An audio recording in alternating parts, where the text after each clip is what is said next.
What's up, everybody? Welcome to another brand new episode of Undisputed Anime Podcast. We are your hosts. I'm Zane Reed, aka Zane Taicho Captain, when it comes to anime recommendations. You know what? I was speaking to some cousins, and I love it because it's kind of like Wagwan, General, and I was like, am I general status yet? Am I general status yet? Who makes that decision? I don't know. Maybe we'll have to you consult the council. Everyone, Susu Day's here, best friend. I'm in fact not Susu Day. I'm actually the anti Susu Day, and as you can see, anti Susu Day does not have a beard, and anti Susu Day is an evil entity. Trying something different, trying something new. It was a mistake. Yeah. If I've learned anything from watching sci-fi, experiments often backfire on the people doing them. And I'm willing beard to grow at the moment. And we're just squeezing it out. I was talking to Ray this week, and I don't know if you're up to speed on Invincible. Nana. I do not consume anything but the clips on YouTube. Okay, that might be enough. But the Viltrumites, the male characters have this kind of look where it's usually like a mustache and a buzz cut, and it's like there's something about it that's kind of like could I rock a buzz cut and a thick mustache right now? And it's like it's too dangerous to roll the dice. Yeah, don't. If you've not been clean shaven for upwards of the entirety of your child's life, I do not recommend that you shave off your beard.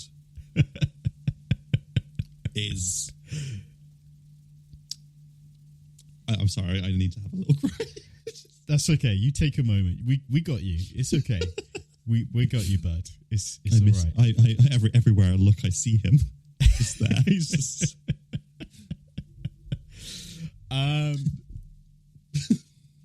Hey, we live and learn, as the old song goes.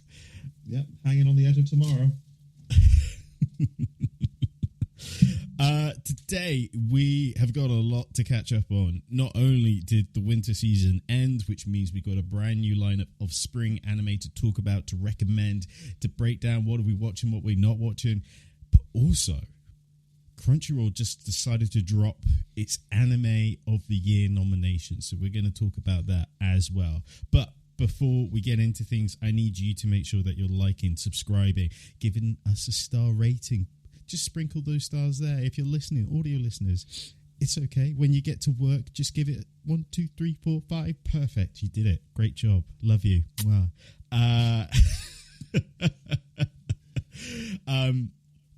But yeah, give us a star rating. If you'd like an ad-free version of the podcast, check out our Patreon. Link will be in description. No bucks, no problem. There's a free tier you can sign up on Patreon where we'll be doing polls. I'm going to add a poll there. I'm going to make a note. I don't have a pen. I'll get a pen. Scribe it on the old brain. Ooh, pencil. Do you remember these pencils, these silver ones with the little bumpy? Yeah, they were really expensive, but they were like kind of if you were in the arts, you'd be like, yeah, I need to get one. Clearly, having a triangular shaped pencil will make my artwork better. It will just make things sensational. To be fair, I quickly swore off actual regular pencils the moment I got my first expensive mechanical pencil. Ooh, did you? Love a mechanical pencil. I've still got them. I've got it in a drawer somewhere. I've got the mechanical pencil I've been using for the last 20 years. Still, wow. I've got a newer one that I've used because I've retired that other one. But I've kept it because I'm I've had this pencil for so long and it did so much for me. I'm I don't want to get rid of it. It's got soul. You know what I mean? It's I've used it so much that I've given it a soul. Kind of like in Bleach. Yeah. I know we're kind of sidetracking a little bit, but always there's a great Japanese YouTube channel that I recommended to cousin Matt of the Manga Attack podcast. Check that out. But they always talk about the Japanese stationery awards. So you get to see like these mechanical pencils, these different types of pens.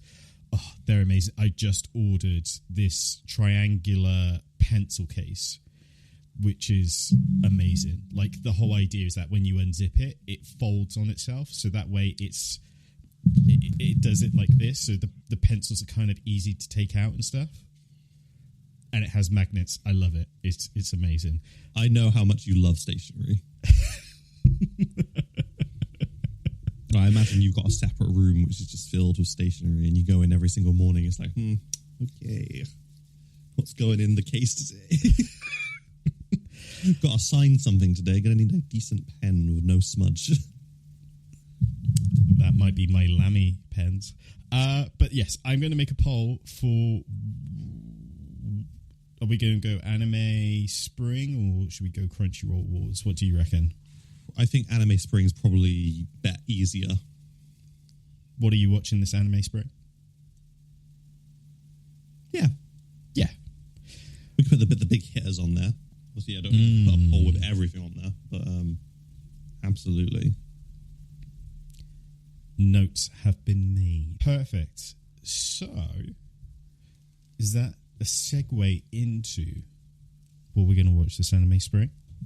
Yeah, let's do anime spring because there's some heavy hitters. I would argue to say is that it's not quite as jam packed for me as last season was. This is not to discredit anything that is on this list. I think that there's a lot of good titles with a good potential here. With the amount of time that I have to watch anime, I think that this is a lot easier a season with how many titles there are that I want to that I actively engage in. I think there is something to be said because we have come off one of the best seasons ever in terms of the winter season 2026. It was just absolutely stacked, right? So yeah, going into the spring, I think the spring has some great, as you say, some great hitters in there. But yeah, winter, there was almost something to watch every day, week to week. It was wild. Yeah, absolutely crazy. It was so. It was such a good period for anime. We ate real well.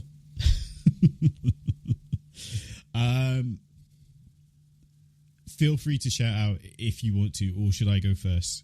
You can go first. I think that probably my first one would be pretty obvious anyway. So you go. Yeah. Alrighty then. I am gonna start off with Dr. Stone.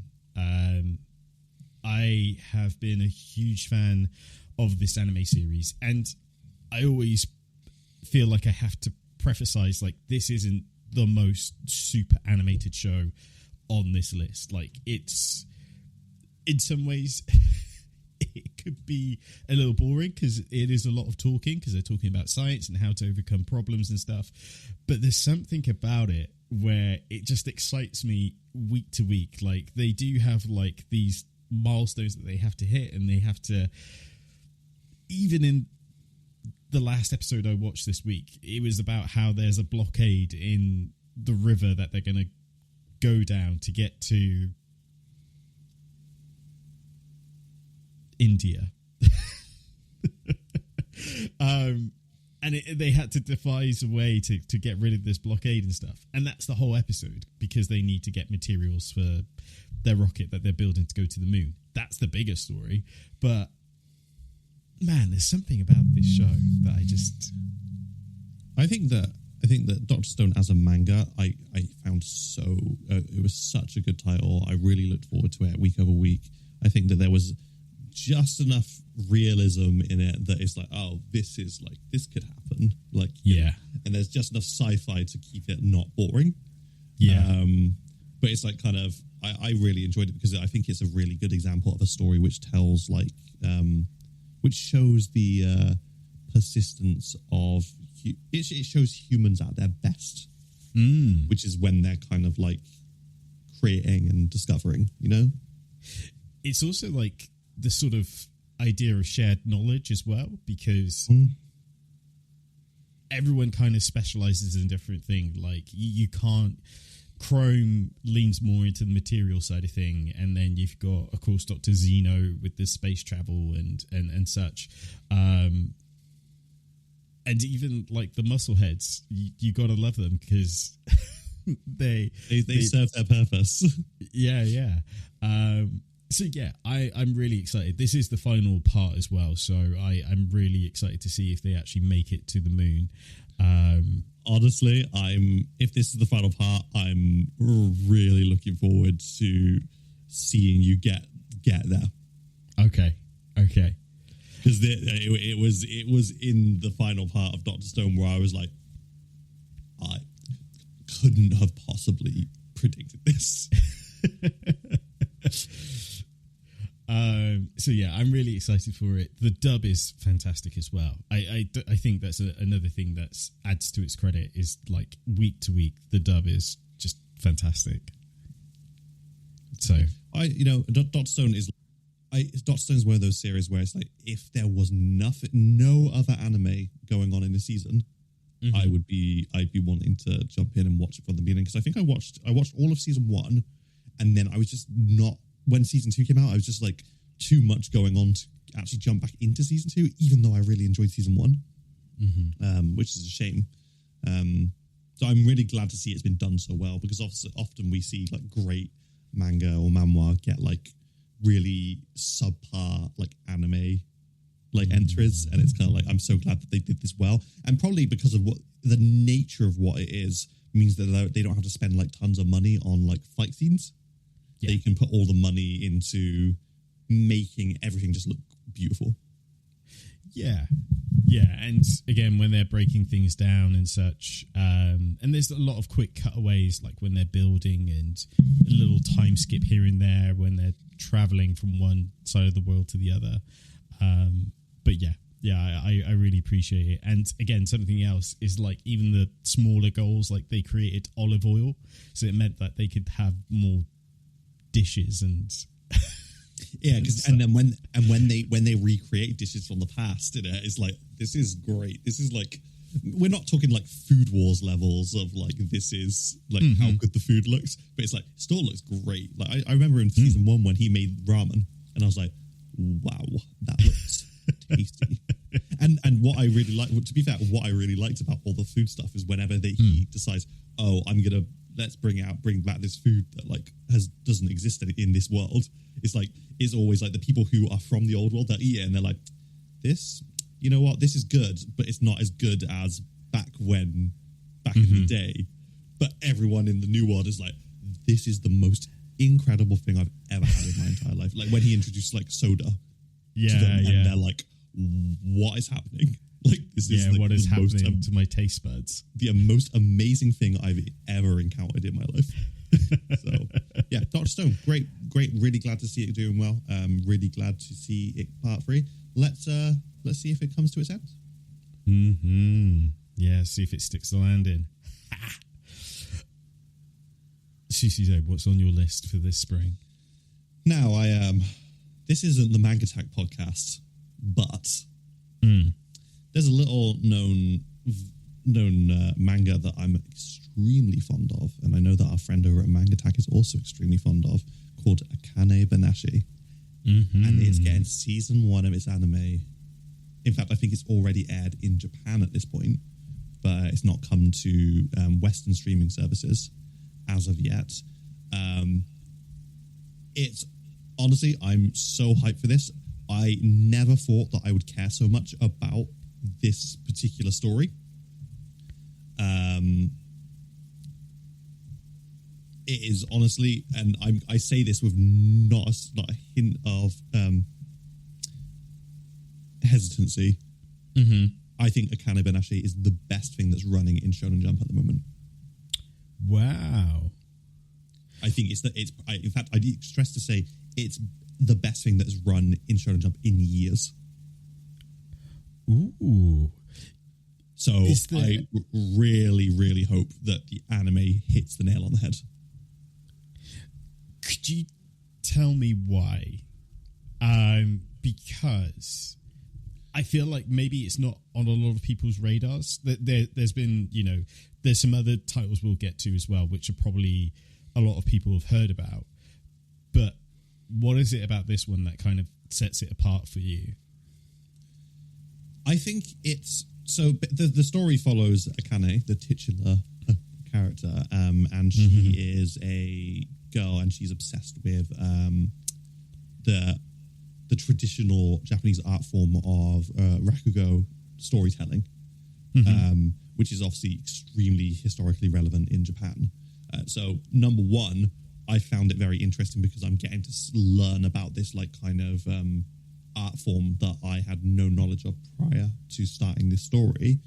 Right. And even though the actual actor of rakugo is basically just somewhat a storyteller sitting on a stage, and telling a story, one of these classic stories to a crowd, it's just so engaging how it is done. Even as a reader, I'm reading it, and the way that it's showing every single every single performer's different style of telling a story, and it's the artwork is incredible, the storytelling, the relationships are really good. I just think it's such a well written, well rounded story.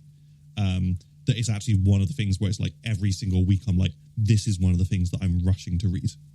Wow. Of all things. Yeah. There are things I love One Piece. I love One Piece so much. I love reading the manga, but I can go a week or two without checking in on One Piece and just read a couple of chapters at a time. I need to read Akane Banashi every single week because it always ends at such a very what is going to happen next moment. Really? Yeah.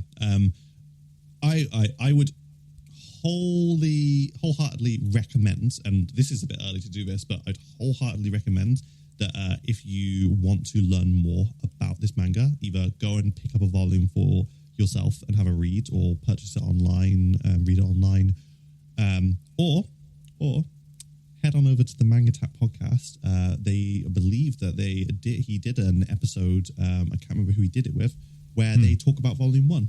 And if you need some help in making a decision of whether it's worth your time, head over to Manga Tap. I think you may have already answered the question, but I was just going to follow up. We had an episode a while ago about the announcement of this anime, and Jantlist, the Octopus official, commented on our video. Thank you for the comment, by the way. They popped a comment saying, "Dude, with respect, but Akame is not a popular manga." Do you think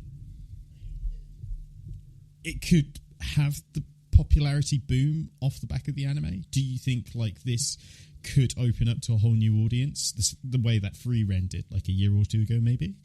I think possibly. I do think to some degree. I do think to some degree that maybe if there's a certain type of manga that you're looking for, or a certain sort of story you're looking for, you might not find it with this. But from a personal point of view, and from the point of view of the people who I talk about this stuff with, I think it's a phenomenal story. It is just so refreshing to see a story like this seemingly do so well. I mean, I don't have any facts to dispute what he said in the comments.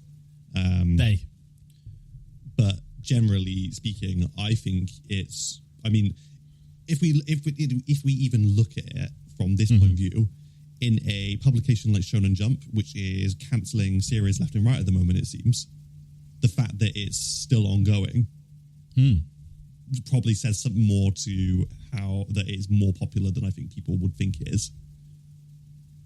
You know what I mean? Yeah. I guess it depends on our algorithms as well, right? Because my algorithm is constantly littered with JJK and Kagurabachi and One Piece.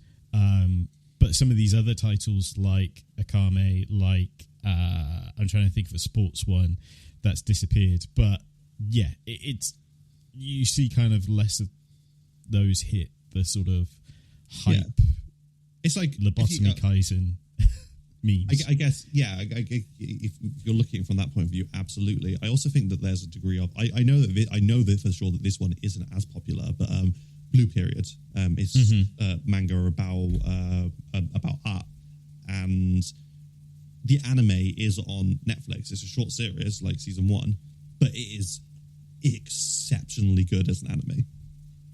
But it's not like kind of like hugely popular.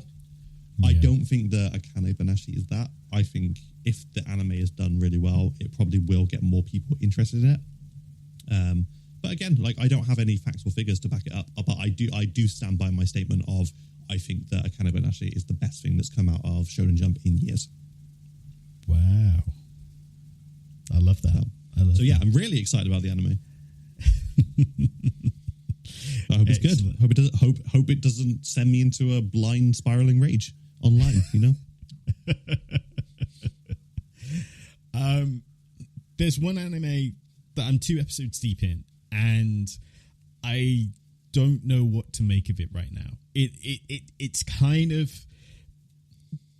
pulling me in 2 different ways. The anime I'm referring to is a new mecha anime series called Snowball Earth. I want to say like a year or 2 ago, I noticed Viz Media were putting out like a new volume every month, and I was very much on the fence of should I get it, should I not. I haven't really heard a lot of people talk about it. For audio listeners, and maybe for again those on YouTube watching, if you're not familiar with this, the whole idea behind this is that it's about it's very tongue-in-cheek about the whole sort of mecha genre. So this little boy, he finds a mech who was geared up to take on some kaiju, but it was kind of a one-and-done mission, if you know what I mean, for the mech. But the boy, he kind of saved the mech and he piloted it, and they have this like amazing career where week after week they take on the kaiju. So they launch into space with a fleet to kind of take the fight to the kaiju. And our pilot, he has like social anxiety. Like he really struggles to interact with people, and that's why the mech is his best friend. Like they have this amazing relationship, and I don't know if I should spoil it, but things happen in space, which means that our pilot ends up back on Earth years later because it takes him a while to get back home, and Earth is completely frozen over, and he has to go out, find out what happened, but also he's trying to make friends. He's trying to get away, break down these kind of issues he has with talking with people and making friends and shaking hands and all sorts. It's a fantastic... It has like the tongue-in-cheek of kind of laughing at the whole sort of Evangelion thing of like his dad's the scientist who makes the mech and puts him in the robot.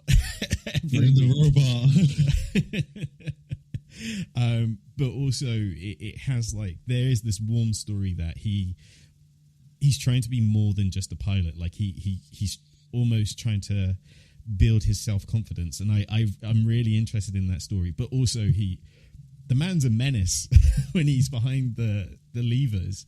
So I'm really excited about this. Have you seen Snowball Earth before, Susude? Have you? I have not. No, not seen it at all. I've always gotten really confused whenever I'm seeing this coming up on lists, because I'm looking right now because I wanted to just double check myself, but I'm almost certain that I've read a graphic novel called Snowball Earth, which isn't a manga, which is completely different to this. So I was like, oh, so they're making it into an anime or something like that? Because like it's a very like dark, dystopic, like Western story of it, right? And I was like, but now I'm looking on it, and anything I searching for Snowball Earth, because I'm pretty sure that's what it's called. nothing comes up. So I'm like, I've either imagined this entirely, or I've got the name wrong. Mm-hmm. So I might have to just do a deep dive and see if I can find what's going on there, because absolutely now I need to know. But what you're saying sounds great, to be fair. I know how much you love a mech anime. So to see one done in a fun, well, not fun, but in a slightly different like kind of setting. I know you also love to see a main character who's a bit of a menace. Is he also, when he's not behind the mech, a bit socially awkward and not really good at stuff? Yeah. It's very much the whole like if you think of Yuta and JJK0, where he's like the shy guy, he doesn't know how to interact with people and stuff, but he knows how to fight a kaiju like his life depends on it, because it does. This is being billed for 13 episodes and is being produced, I believe, by Studio Kai, who just came off the back of Sentenced to be a Hero. Okay, that sounds great. There is a little bit of 3D CGI, especially when it comes to the kaijus. But again, the art style is pretty cool, and it's kind of like, if you need something to fill that gap midweek, or if you're kind of like looking for a palette cleanser in between like serious shows, I think this would be a really good one. And again, it's dubbed. So again, if you're kind of just looking something to chill out to, I highly recommend throwing this on.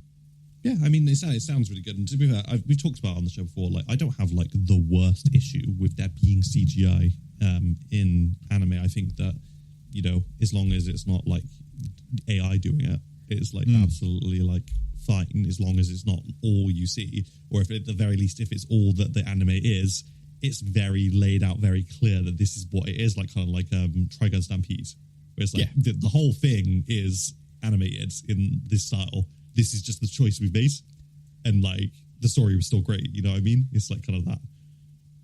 Yeah, and I think also for a studio that we're not too familiar with, like Studio Kai, like we've seen them do 2D animation incredibly well with Sentenced to be a Hero, and now we're kind of seeing the other side of that with them using 3D CGI as well. It's kind of like, oh, this studio might be kind of flexing that they can almost do it all.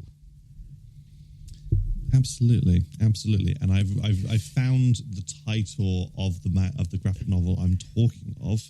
It's actually called Wandering Earth, but it's about a snowball Earth crisis. And it is written by the very fine author who wrote the Free Body Problem. Oh wow! Like he's the guy who's written all of those series of books. So. That's cool. Yeah, it's basically Earth. I think, if I remember, Sun isn't doing so good. Earth is starting to freeze. Humanity bands together and they build giant engines on Earth. Okay. And then they basically pilot Earth out into the solar system to find a new home. Oh. But it's a dystopic nightmare, as you can imagine. So, because these engines are big and anyone who's around the engine's not going to be doing good. So. Anywho, for me. Oh yeah. I mean, this is probably a no surprise, and I'm extremely excited for the same way that I was excited about Free Ren in the Witch Hat Atelier. Ooh, I've not read the manga. Have you not? No, I've not read the manga, even when everyone in our group chat was like, oh, yeah, you should read the manga. I'm up to date on the manga. So I was like, no, I'm not going to do that right now. I've got other stuff I'm reading. And now I'm kind of like, do I do what I've done with Free Ren and completely avoid the manga and just consume it as the anime? Because that worked really well for Free Ren for me. Mm-hmm. And I'm kind of like, oh, but then it's like, do I get to the end of it? And I'm like, oh, this is so good. I need to find out what happens next. Because I've heard that like, is it episode 1 and 2 that's out so far? That's correct, yeah. And like, isn't the first episode like a longer episode? Or am I incorrect about that? Yes. think so from memory. I could be wrong, actually. I'm pretty sure maybe the first 2 episodes dropped on the same day, I feel. I see. Regardless, I'm hyped about this. I've not started. I know it's already out. I'm trying to make some time in the coming days to sit down and like get caught up on new stuff that started before I go back to finishing off some of the things that I'm a little bit behind on, like Sentenced to Be a Hero and stuff. So this is definitely in like your top, say, 5 for this season.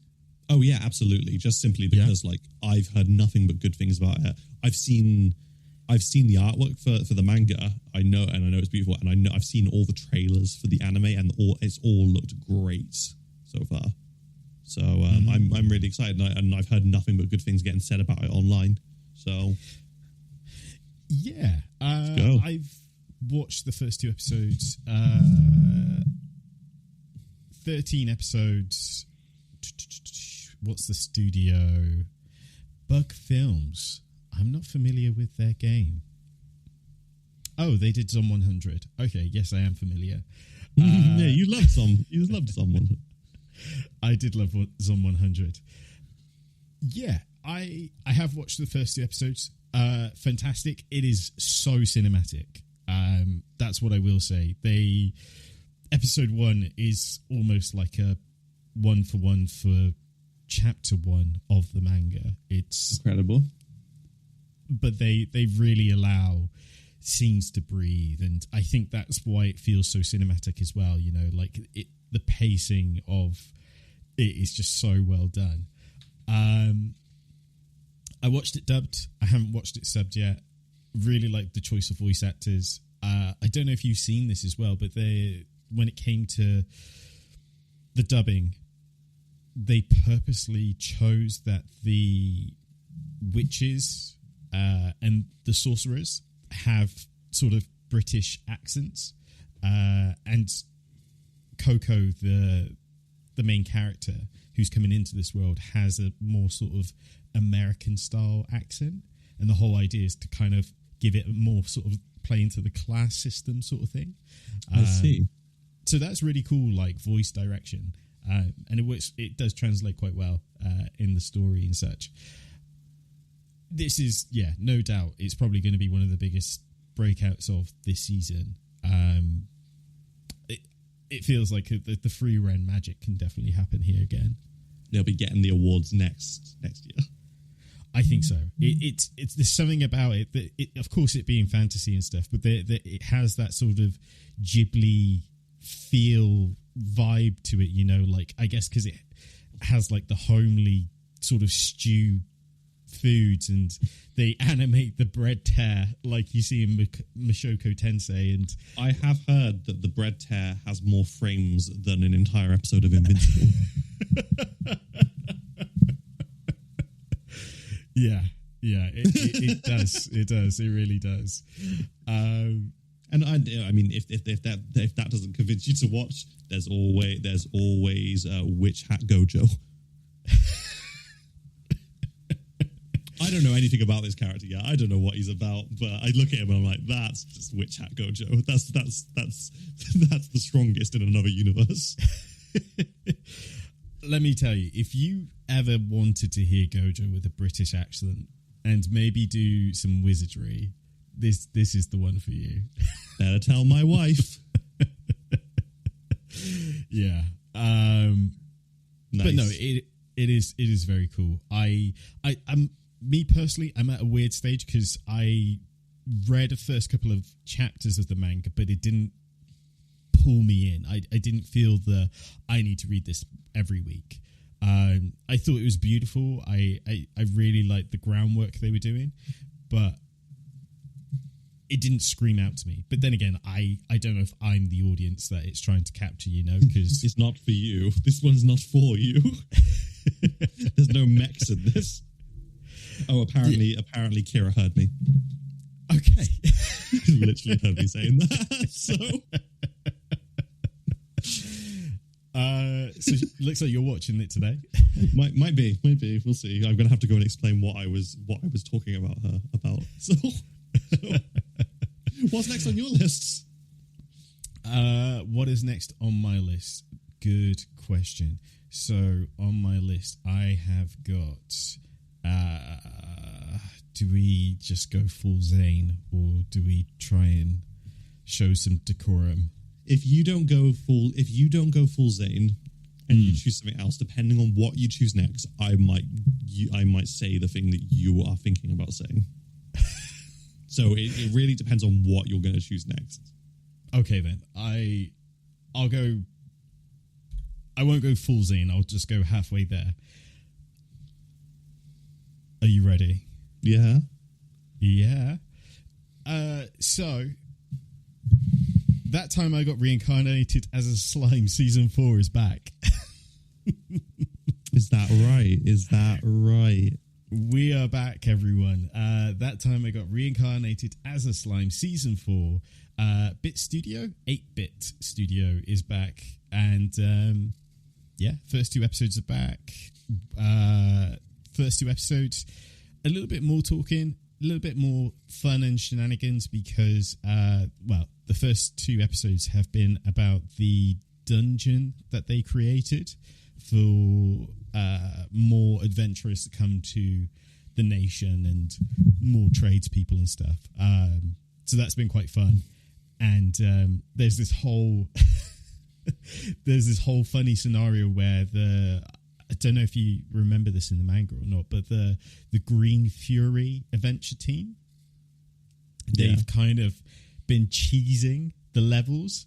Like they have like, if 10 of them have like the save point before going into the dungeon and then leave the dungeon, but it means that every person who had a save point can take a party of 10 back in. It means that those 10 can take in 10 others, which means they just rushed the boss, which is I was in hysterics. I was it's really fun how gamified they make that dungeon. It's I'm always getting so confused with, not confused, but I'm always like, where am I at with, at that time I got reincarnated with slime, because I obviously read the manga. Mm-hmm. But the manga isn't an original manga. It's a manga based on the graphic novel, and the anime is following the pace of the graphic novel. Because I'm like, what seems to be happening in this season of the anime has only like not long, like maybe in like the last like 10 to 20 chapters happened in the manga. So I'm like, well, how are they so close? But then I'm like, no, it's the graphic novel's way ahead of the manga. So it's. And there's also the light novels as well, right? Because I'm pretty sure the light novel ended earlier. The this light year. novel is the origin of the story, and the manga follows that, but as does the anime, which is why the anime and the manga seem to be so close in kind of pacing. Because I was like, this happened only a little while ago, so it was like, how are they so close? Are we going to start getting like tons of filler? And then I was like, no, it's fine. I think they tend to opt for OVAs. Like they'll take a break and do some OVAs, or 1 or 2 movies. There's an announcement for a movie this year, isn't there? So there's also a lot of slice of life in slime. So like they have like their nice, like, we're gonna do some city maintenance episodes. We're gonna show you how everyone's doing, how Storm's doing. Yeah. There's lots of little movements as well, because like the science team are in the dungeon. They have like a whole level to themselves to work on whatever they're working on. Rimaru's got a lab to create what did he refer to them as? Artificial bodies? He's making like golems, isn't he, for like people to inhabit who don't have bodies of their own. Yeah, like he was working on one for Diablo's subordinates and stuff. So, it definitely feels like the building phase to something. It's certainly building. I'm excited. The action in this, or the opening as well of this, is absolutely fantastic. It's got Rimaru fighting. Is his name Yuta? His name's not Yuta. It's like Yuki, isn't it? The other person from Earth who doesn't have any actual like kind of powers, but he's like way strong and because he's got no limits on his like strength or something like that, and he loves manga. Like when he first meets Rimuru, Rimuru's like, hey, here is the most recent manga that I remember, and he's like, get this man some paper. Yeah. Cool. So the opening is really cool because it's the two of them fighting on top of like on the back of a dragon or something crazy. So yeah, look out for that. That looks cool.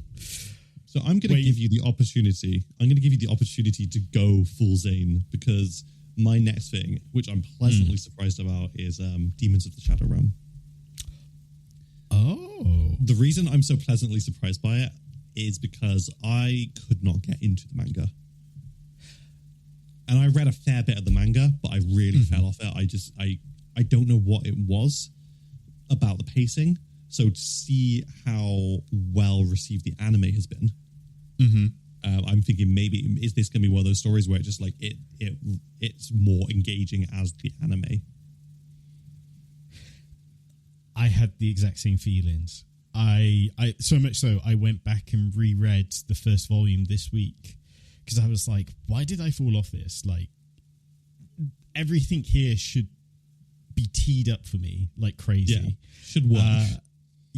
It's by the same creator who made Full Metal Alchemist. It's got the beautiful art style. It has demons. It has magic. Like, what is it about this that's just not like clicking for me? And it's like you said. I don't know if it's kind of one of those things that where it's been adapted so well. And again, this is so cinematic for its first episode. It has that time to breathe in between scenes. Like it doesn't feel so like jam packed and such. Yeah, it's a tricky one, but the anime so far after the first episode is incredible. It is really, really good. It is billed for 24 episodes. Studio Bones film as well, so that explains why it's so bloody gorgeous. Bones. Which also means like coming straight off the back of Vigilantes. Bones film. Ooh. Just get into it. Just get into it. Ooh. No, I'm gonna, like I said, you can finish your train of thought. There, bro. I was just gonna say those mad lads. Mad lads at Bones. Their bones built different. Their aura too strong. I'm gonna give you the opportunity that you've been looking for to go full Zane, should you wish. Here we go. Ladies, gentlemen, and NBs. Buckle up, kids. If you did not know, and I don't know how you didn't know, but don't worry, I am here to tell you, Wisteria Wand and Sword Season 2 is back this season. Baby! It is back. Bravo. Our boy Will, he's there being an absolute menace when it comes to shattering expectations. When it comes to Clutch. If you didn't know, Wisteria is a type of school anime, I guess. High school wizards, witches. Our boy Will, he doesn't have magic, but that's okay. You just put the sword in his hand and he'll make magic happen on the battlefield. I think the best way to put it is like imagine Mashal, but on the opposite end of the serious scale. So it's like Mashal's all the way on the silly side, and Wisteria is like kind of more towards the more serious side. Like they're both the same sort of story. You know what I mean? Yeah, it's less comedy than that, but it's great. It's a great magical. Like honestly, we've said this on the show before. Zane sung about this anime so many times, and I was like, I know what Zane's taste is like sometimes. I know the sorts of things that he's into.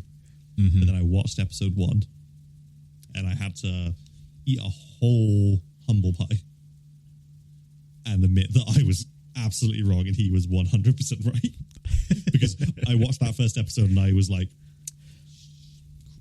damn, Honestly, I have no notes. It scratched the itch.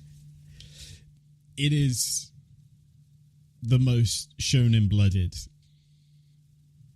title out there. And I guess the other thing I kind of think about as well, we have been doing this podcast for many years, and one of our earliest episodes is we talked about what sort of properties we'd love to see be turned into an anime. So we talked about Star Wars, and one day Star Wars Visions happened. Like, it was almost like we spoke it into truth. This is the closest thing to like a Harry Potter anime I think that is out there. So much so, someone at work was like, I don't think I'm going to check out this new Harry Potter HBO series. And I knew they were into anime, and I was like, if you're looking for something kind of like that, check this out and let me know your thoughts. And they were like, oh, this is actually pretty cool. It's more anime, but of course it's got the wizardry, high school lessons and bullying. As you need to see.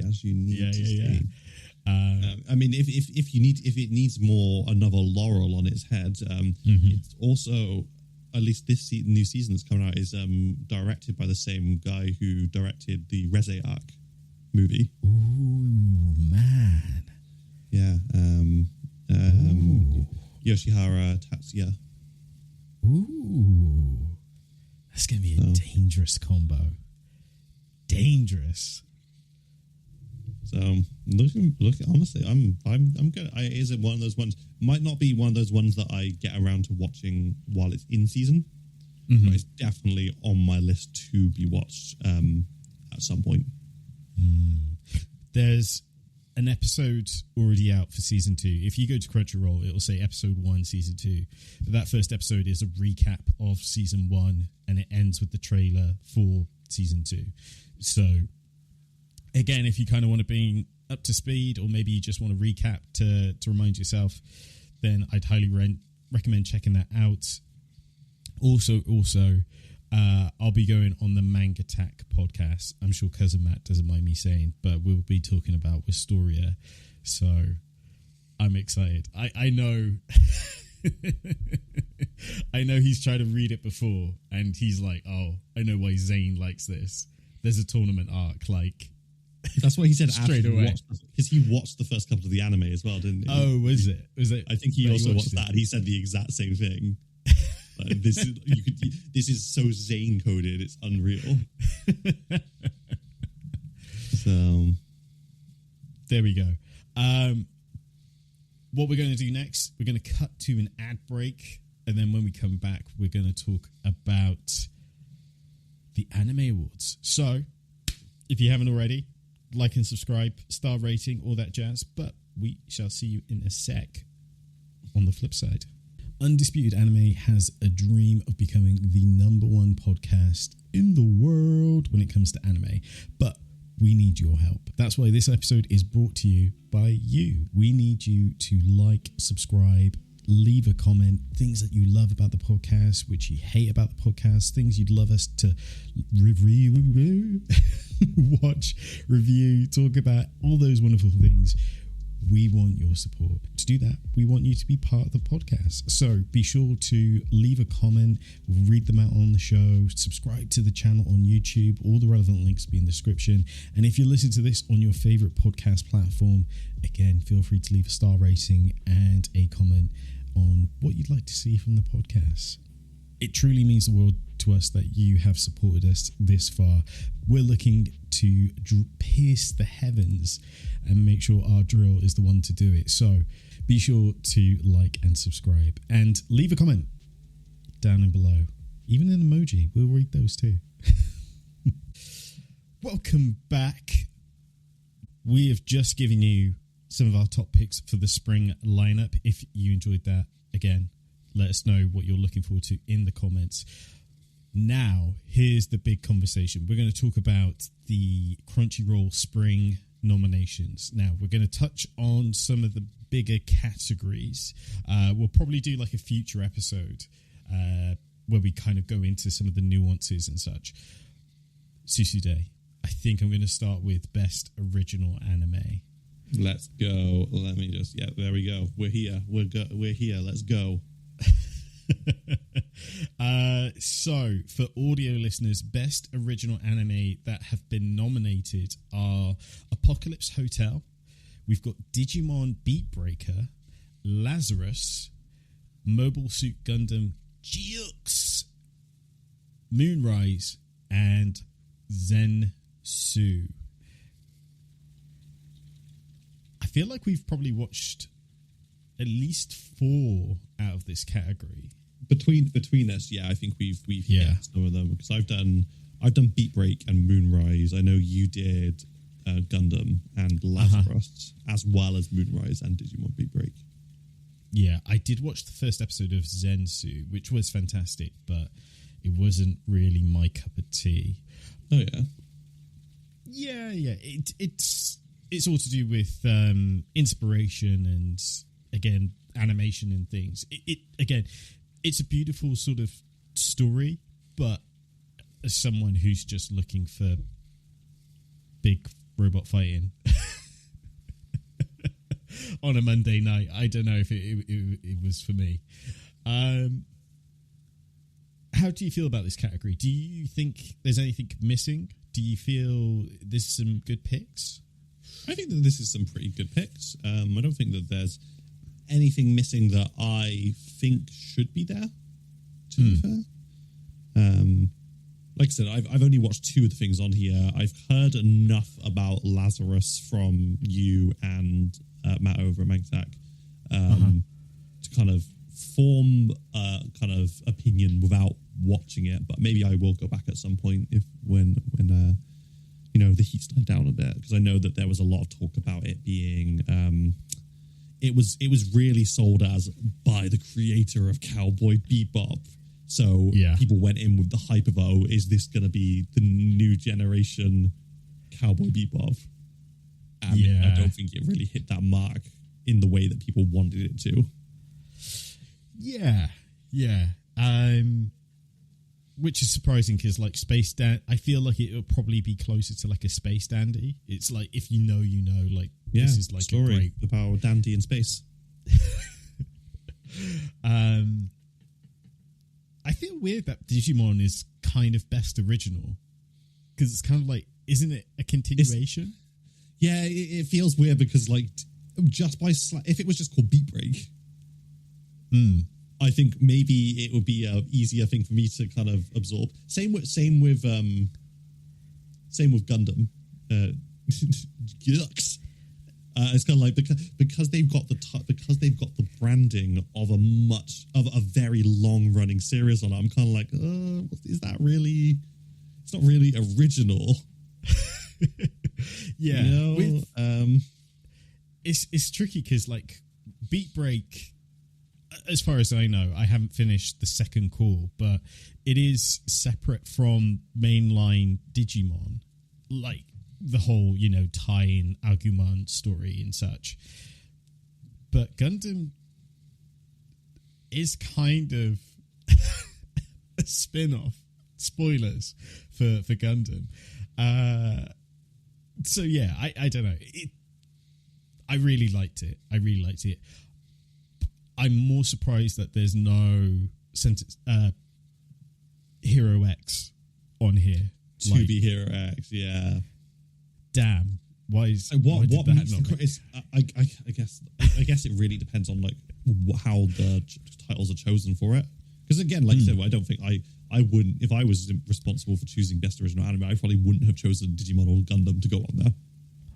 I'd be looking for like more standalone stuff like Moonrise or Lazarus. Yeah. So who are you voting for, or do you want to keep that secret? Who would I vote for? It's a complex one. I wasn't blown away by Lazarus. Moonrise, I really love the animation and the art style, but the story, we talked about it in a previous episode, didn't we? It kind of felt like a floundered a little bit, maybe. I think with Moonrise, I think that, like I said, the animation was great, the setting was great, the music was great. I wouldn't say that, personally, I didn't think that the story flounders. I do think that there were some elements of the story that they could have done better, or like if they had a few more episodes to just kind of go into a couple of elements, because there were some things that happened which seemed huge, and then there was no explanation for what had actually happened. But overall, of the things on the list, I think I would be voting for Moonrise as a kind of a standalone thing. I would be putting my vote for Moonrise, because I think it was good enough that I can overlook some of the story elements, just simply because, I mean, what movie title, what series these days doesn't have like a plot hole here and there? You know what I mean? Yeah. I think I would, although we just said like how it shouldn't really be here, I probably would vote for Gundam. Out of all the things I watched, that one really landed with me the most. The loyalist Gundam fan over here. Is Big Gundam in the room with you? Is there a man in like a military attire, like holding a gun just on camera?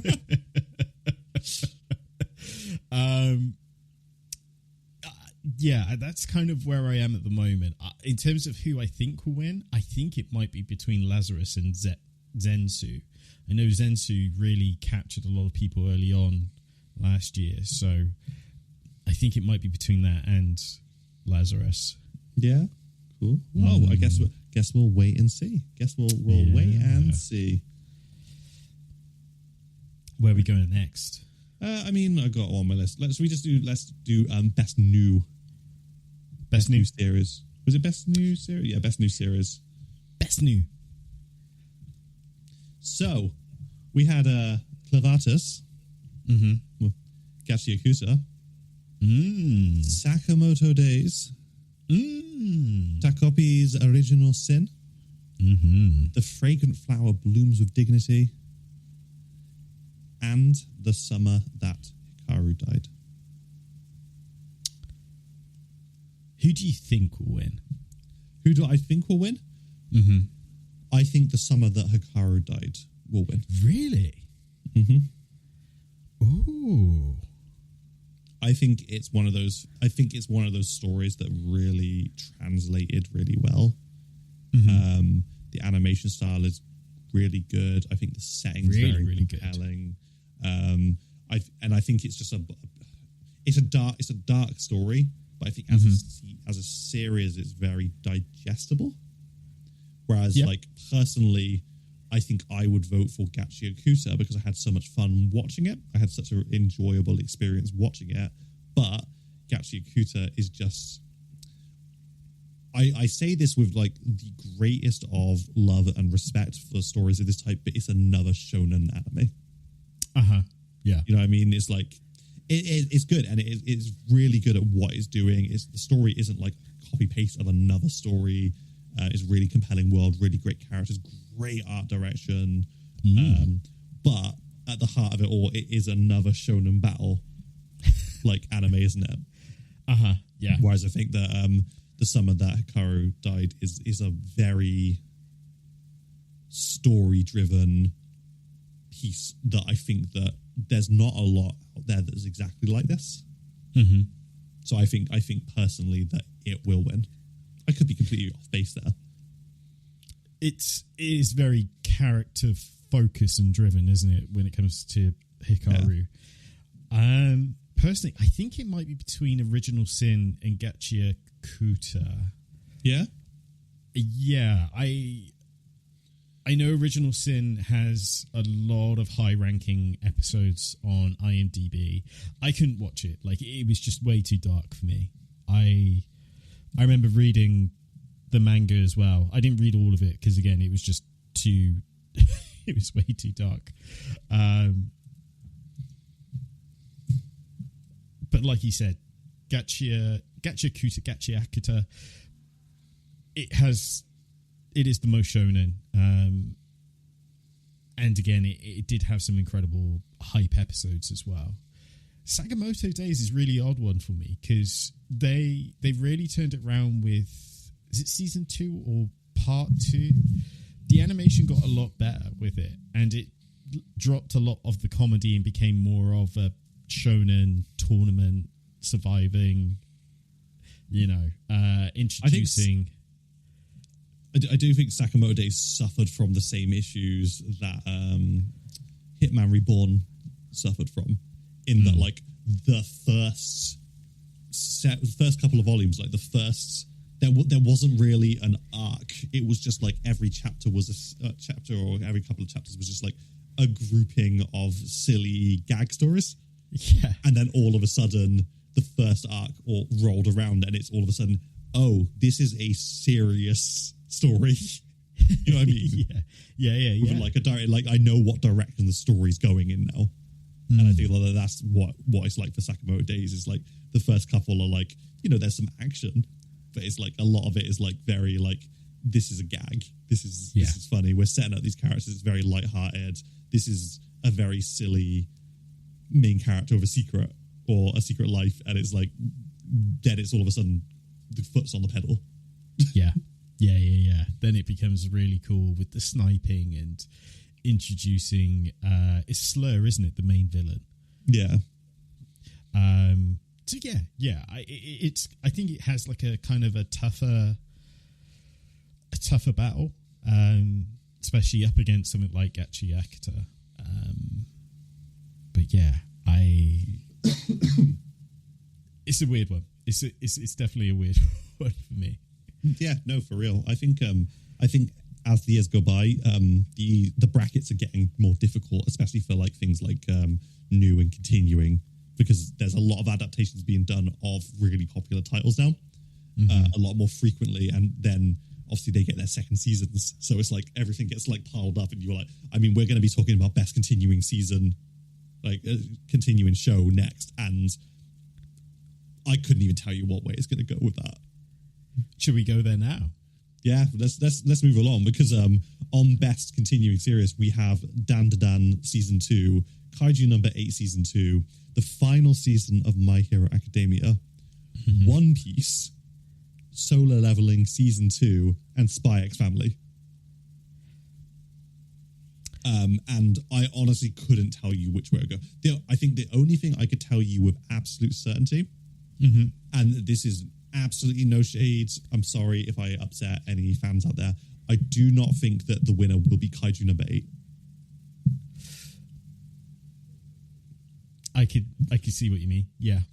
But I honestly couldn't tell you which way it's going to go, because Dan Dan season 2, Dan Dan as a series, so as a show so far, has been phenomenally done as anime.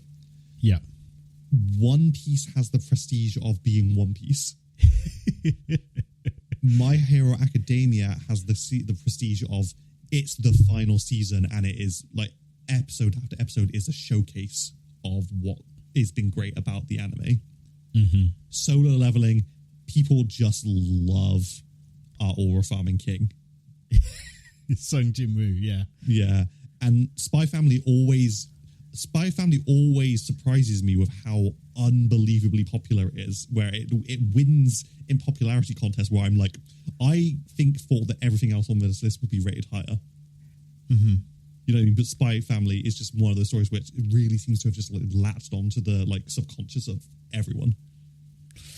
Yeah, it's funny you should mention that, because I can't remember the last time I heard someone say that they've watched Spy Family past maybe the movie or even deep into season 2. But again, that could just be my circle and / algorithm. I think you raise a point about Kaiju. It's kind of, and I think this is what happened last year with Kaiju as well. Like it's always in the category with some big hitters, and sadly, it's always, I say always, it feels like it's number 3 in a 5-legged race, right?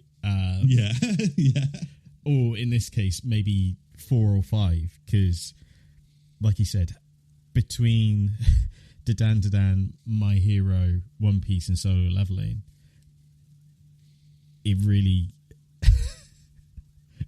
And I'm pretty sure as well, One Piece tends to win this category like year on year. Just for sheer, it's the prestige.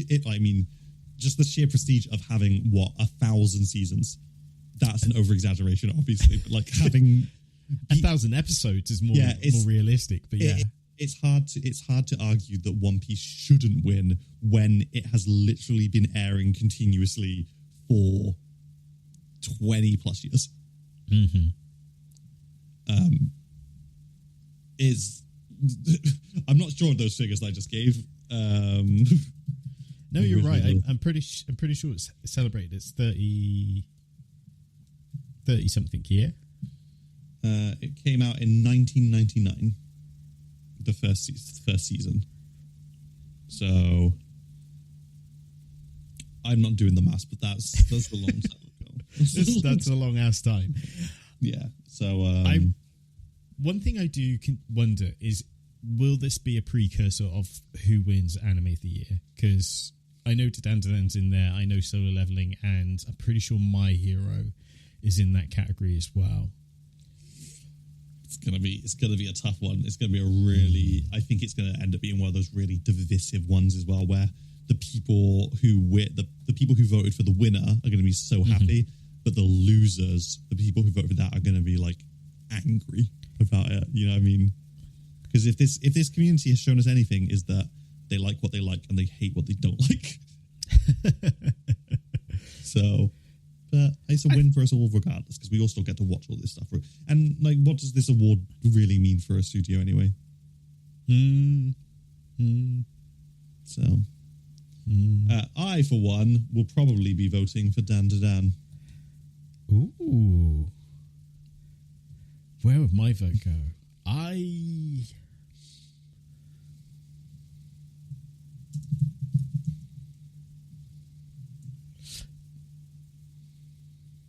I'm not sure. I'm really caught between My Hero and Dan. Yeah. Yeah. Solo Leveling Season 2 was really good. And so was Kaiju number 8. They were both really...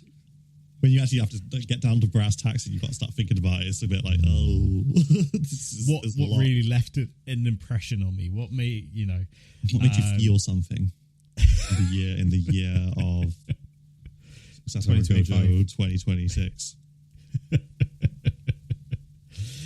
Should we talk about Film of the Year?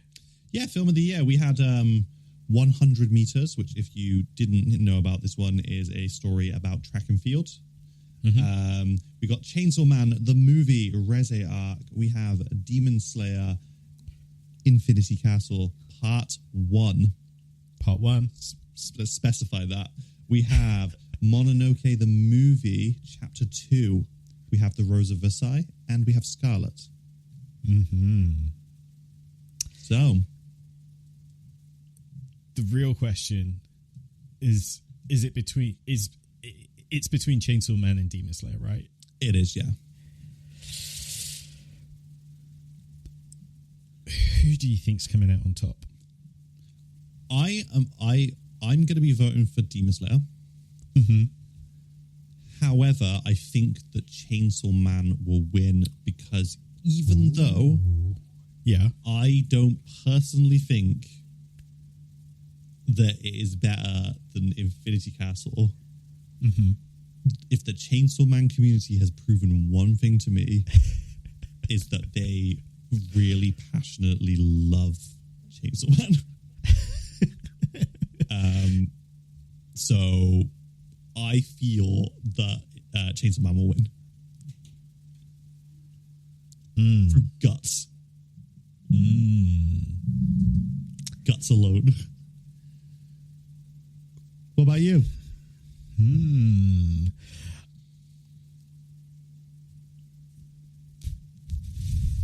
Before... oh, boy. I think Chainsaw Man might win it. Because it's... And I'm pretty sure we mentioned this on the previous episode when we reviewed it. it is that classic sort of boy meets girl indie feel to it, and then it turns into like a Quentin Tarantino movie. Do you know what I mean? Like it's like a real ass movie, and then the third act it's just like bananas, hyper violence. Like, I also think that that's probably why it's going to win. I think that if anything, Denji's proven himself to be an extremely good character for self-projection, if you know what I mean. You said that in the previous episode. Yeah, I think it's very easy for people to project themselves onto Denji as someone who has had a rough time and is continuing to have a rough time, but is ultimately the hero. You know what I mean? Mm-hmm, mm-hmm. So I think it does a great job of, you know, your first interactions where you're like, oh, do I like this person? Like, you go through those kind of similar motions like Denji does, right? Where she touches his hand for the first time and he's like, oh, you know, it's those kind of classic tropes. But again, it's in the world of Chainsaw Man. So everything is just an absolute bananas reasoning behind and such. I've personally, I've seen too much of Chainsaw Man Part 2 to vote for Chainsaw Man Part 1, anything from Chainsaw Man Part 1 to win Film of the Year. I've witnessed horrors beyond human comprehension.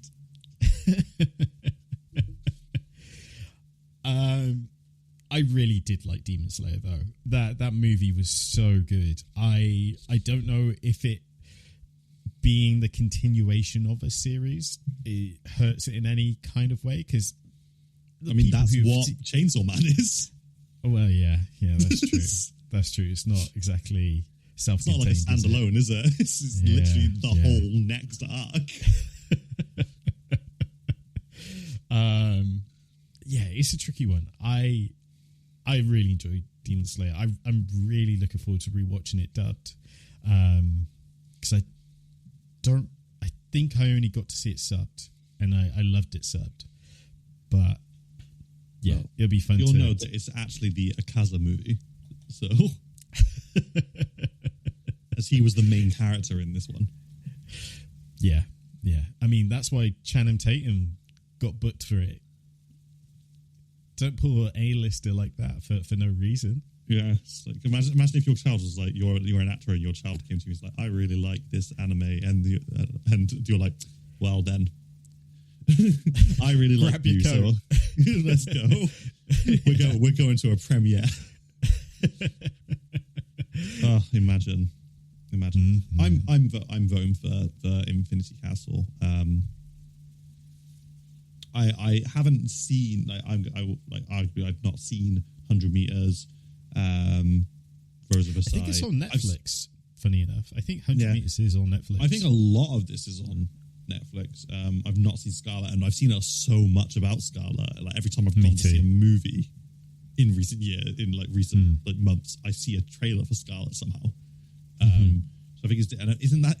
I think the story doesn't it work out? Is like the main character is this princess, but the secondary main character is a paramedic who's been isekais into like a Lord of the Rings world. It looks that way. I haven't seen it, but I'm pretty sure it's directed by the same guy who did Summertime Wars, Digimon, Bell, Digimon movie.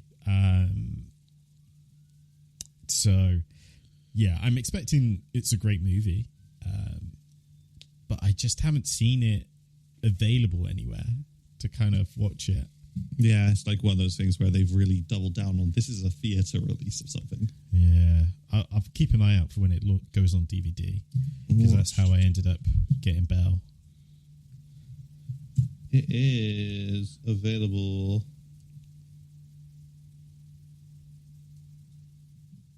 It's not available yet. It's not available anywhere other than the cinema. So, unfortunately, yeah, I think that's going to be negatively affect how it does because cinema's expensive these days. Oh yeah. So, anywho. Anime of the year, Susude. Anime of the year, we have the Apothecary Diaries Season 2, Dan Season 2, Gachiakuta Season 1, the final season of My Hero Academia, the Summer Hikaru Died, and Takopi's Original Sin. Strong contenders. I'm voting Dan. Yeah? Just going to come out of the gate with it. Yeah, just go straight up. I mean, everything here, I think, has the potential to win. Again, I think that Gachikuta's developed a great following, and it's also so good. It's just so good. My Hero Academia has the prestige of, like, it was the final season, and it feels like they used, like, 6 seasons worth of budget in some of the episodes. Yeah. Apothecary Diaries, I know, is hugely popular. I've still not started season 1 yet. I really need to get around to it. Again, Summer Hikaru Died. Summer Hikaru Died. Depending on how it was delivered, it could have you could have released it as a series of OVAs instead of like just doing it episode by episode. Like do like 3 OVAs, like really high quality OVAs to tell like the most of the story. I think it is really high quality week on week episodes anyway. Like but imagine seeing it as like just sitting down at a cinema and watching it for like an hour and a half, 2 hours. Big screen, popcorn. Yeah. I don't know.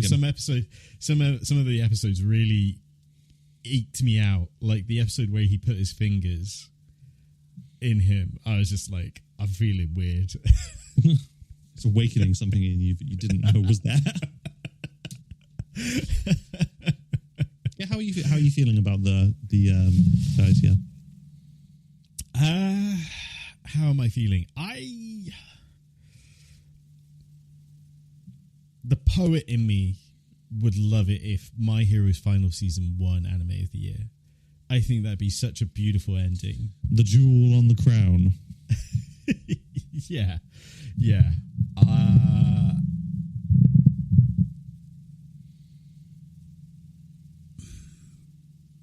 Dan season 2 was exceptional. Any other year, I would say this would probably be the year that they would win it. But I think My Hero might get away with it. Everyone's feeling slightly nostalgic about My Hero. Like, it's been really weird. Like, there's been, like, year on year My Hero slander to an extent where it's like, Deku put the fries in the bag and... all this kind of... Well, it's very much... They've been for years getting the same sort of treatment as JJK. I don't know about that. I would say it's one of those things, like, I think it's the people who really like it, and I think the people who don't really like it are kind of like, oh, well, it's just an overhyped anime with an overpowered main character, you know what I mean? I know what you mean, but I feel like people say that more about Solo Leveling than they do JJK. If they could even capture a fragment of his power from the manhwa, like of his aura from the manhwa, they'd be saying something different.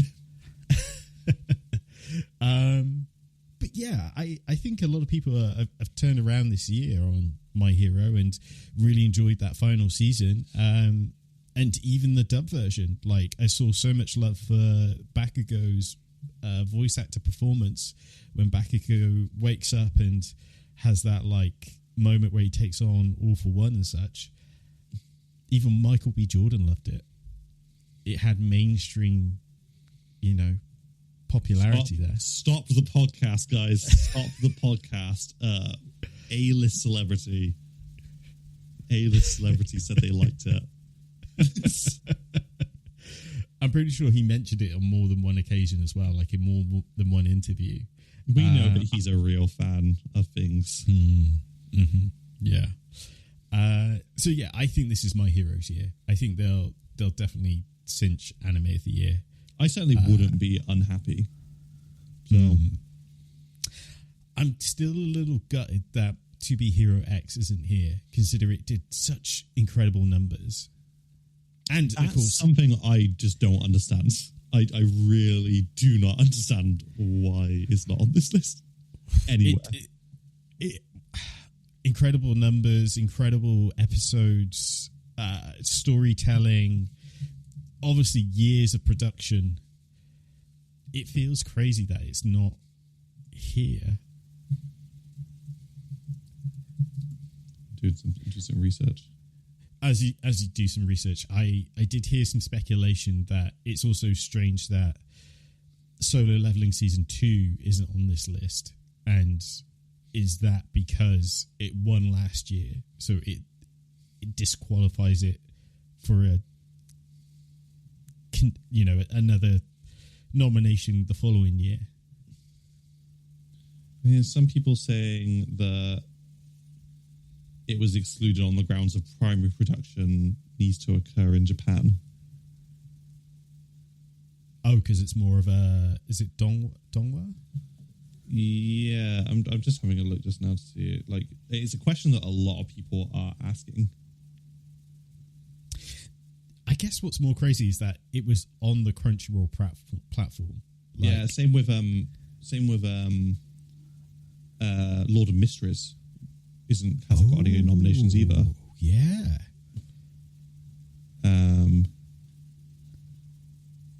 So it's interesting. I don't think that there's actually a hard and fast understanding of why it's not been nominated. Nothing that's been said out loud. Might just be as simple as that, but we don't actually have the actual answers. So don't have a definitive answer.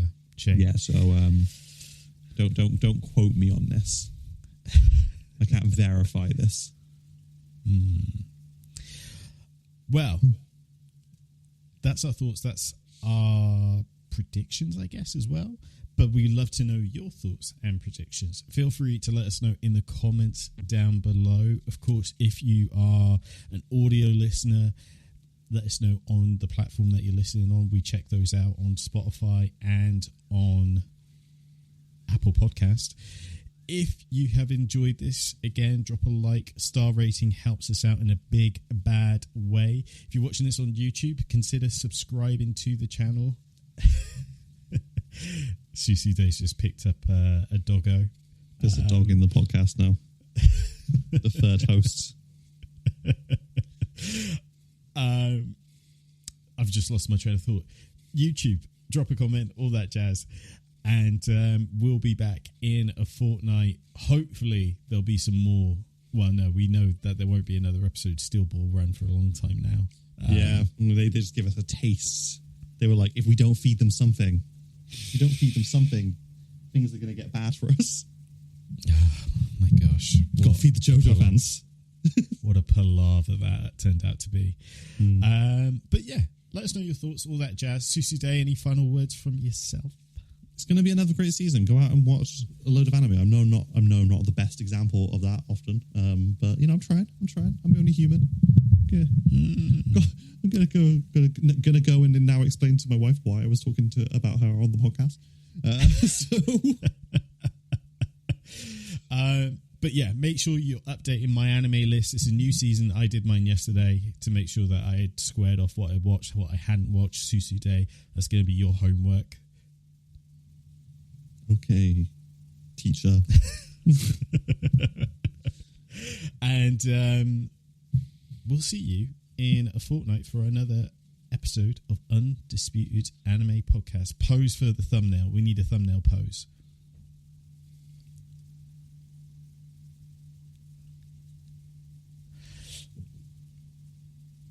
Love it. Perfect. We'll see you on the next one. Take care. Bye-bye.